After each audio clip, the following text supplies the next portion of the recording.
In this video, you'll learn how to make cold brew coffee, which is smoother and has more caffeine than regular hot brewed coffee.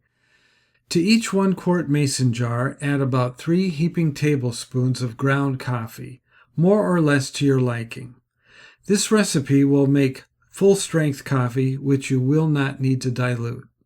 For the water, I simply use cold tap water. Once the jars are filled, secure the lids and let the jars sit at room temperature. I like to let it sit for 24 hours and will shake the jars a number of times in order to disperse the coffee grounds. Once the coffee is done, you can strain with a French press or filter with a funnel and a coffee filter. You can store it then in the fridge and enjoy it either cold or hot by heating it in a microwave. Thank you for watching.